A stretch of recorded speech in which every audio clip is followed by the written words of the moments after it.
Want to know how to choose a myth to write about? We're breaking that down for you today.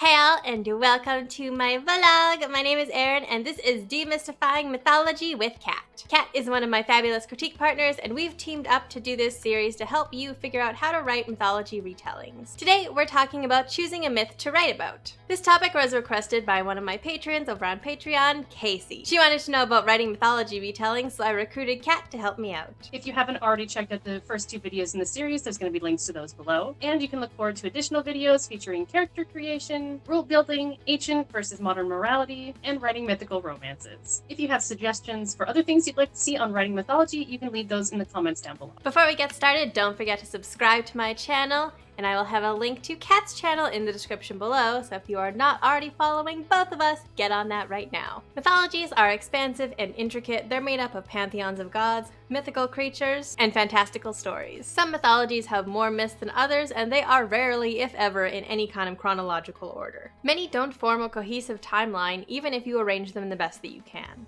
It can be difficult to know which myths to use, how to organize them, and in some cases, which versions of the myths you should use. We're going to help you get there. Why are myths like that? Mythology is storytelling, and storytelling predates the written word. Stories about the gods were told around campfires and dinner tables, and the people who heard them memorized them and then told them to other people. As people traveled from town to town, these stories were retold to the best of their memory, and often details got a little scattered.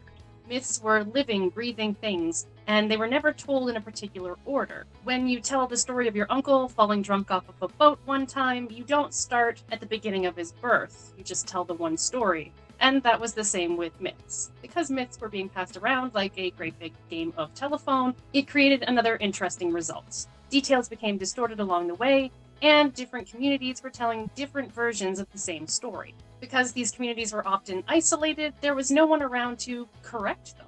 Sven in northern Norway might have been telling one version, while Bjorn in the south was telling a completely different version, making these two stories both true at the same time. There is a story in Norse mythology where Odin's son Balder is killed. In one version of the mythology, he's killed by his brother in a fit of jealousy, and in another version of the story, Loki convinces his brother to unknowingly kill him and to take the blame for it.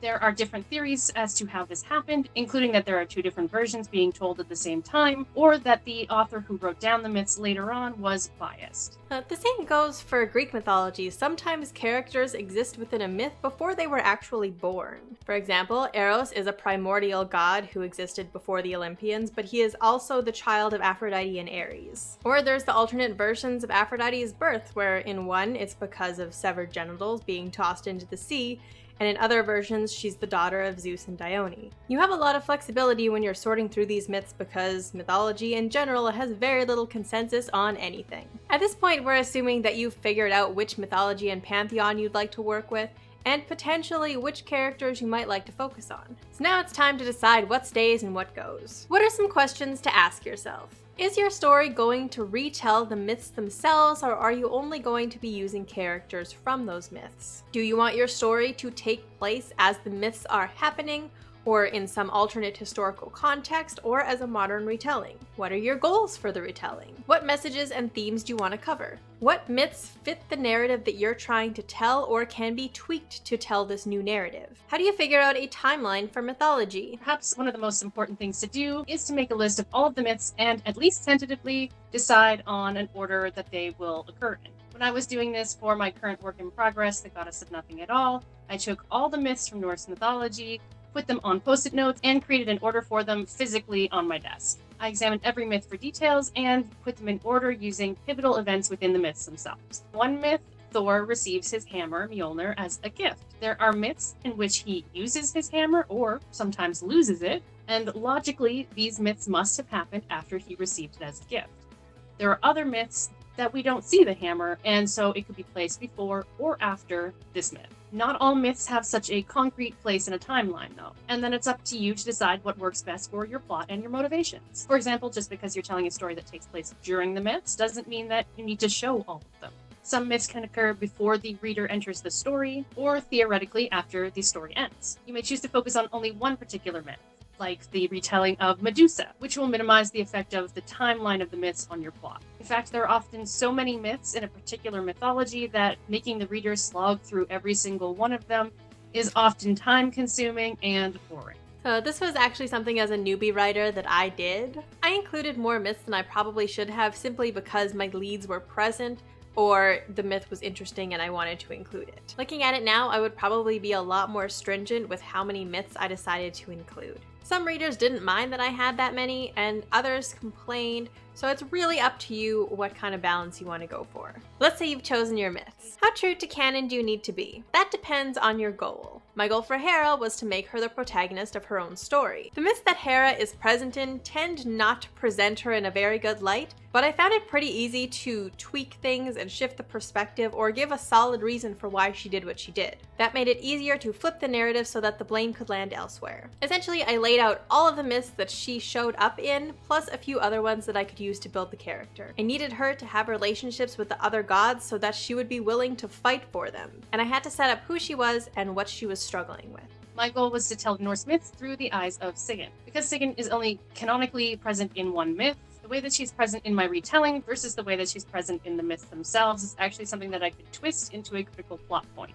I chose the myths that had the biggest effect on my characters, the society, and the timeline towards Ragnarok. Initially, I wanted to write 99% of the myths that Loki was involved in, but after a few drafts, it became really clear that this was not the way. Some now occur before the book starts, giving the characters a deeper history with each other, and some pre-existing grievances. My process was trial and error, and yours might be too. So you know what stories you want, but do you have to be 100% accurate with them? That depends on that goal again. If you're doing a modern retelling of ancient Egyptian mythology, it's not going to be 100% accurate because ancient Egypt didn't have cell phones. Some more recently published books are focusing on the women's perspective of mythology, giving us a fresh take on a lot of the male-dominated mythology. Something like this can be factually accurate with dates and events and general happenstance, but that can challenge things as well. Bringing background characters and former antagonists to the forefront of these stories is going to shift perspectives and give people a whole new lens to look at stories that they think they know. There's also the subtle difference between bending a fact and being unfactual.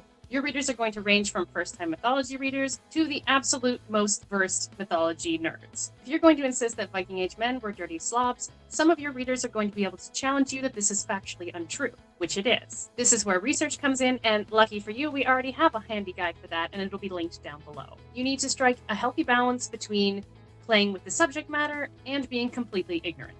Remember, this is normally someone's culture, not just the story. There are plenty of ways to combine factual accuracy with a new concept. You can retell a story about the pharaohs, but make it super gay. You could write about the Amazons, but focus completely on the recruitment process of new women to the group. You might insert a character into a myth that wasn't canonically there. You'll just have to use your imagination. Then comes the question of how much canon you want to stick to. You have your goals, you have some myths chosen, but what if none of those myths really fit the narrative that you want to tell? If you want to disregard canon, you have to make sure that it makes sense for the reader, especially if you're changing things up for a well-known character. You may need to tweak multiple myths along the way to build up a proper foundation for what you want to disregard. Alternatively, you can use canon to overturn modern conceptions of myths. An example of this would be focusing on the super queerness of the original myths that a lot of modern interpretations like to strip away. So much of these retellings are going to be up to you and that noggin of yours, but before we go, we have a few more tips for you. If you want to write mythology, there has to be something compelling you. What do you want to change from the original mythos, and what can you as a writer bring to that? Find the core of what you want to explore and hold onto it. Be open-minded when you're reading the myths and see which stories can help you accomplish your goals. Whether that's to provide the reader additional context, give you as the writer more information, or finding new ways to link stories together. Expect loose ends. You're going to think that you have the perfect plot worked out, and then someone's going to come along and point out something to you that you forgot or misinterpreted,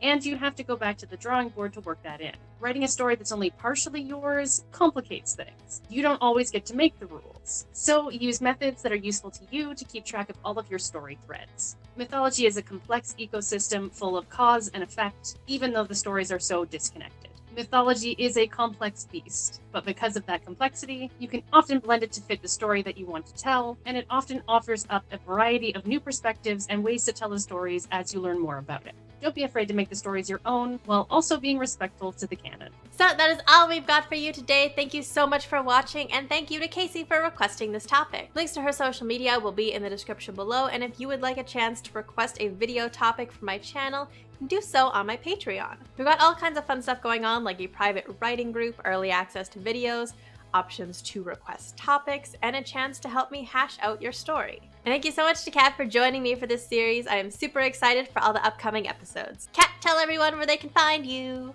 I have my own writing YouTube channel where I talk about tropes, the writing process, and sometimes some book marketing. I'm also on Twitter and Instagram under the handle cat_rector, and all those links are in the description. Sometimes I post about writing, and sometimes I'm just losing my mind over a game or a book that I like, and you're free to join in. All three of my books, Heart and Soul, Olympian Confessions, Hades and Persephone, and Olympian Confessions, HERA, are on sale right now. You can check out the first 3 chapters of all of them for free on my website. Relevant links will be below. If you like this video, give it a thumbs up, and don't forget to subscribe. If you'd like to be notified as soon as I upload, then ring that bell. All our social media links will be in the description below. Make sure that you follow Kat so you can get updates on the Goddess of Nothing at All. I will see you next week in another video, and we will both see you in the next installment of Demystifying Mythology. Bye!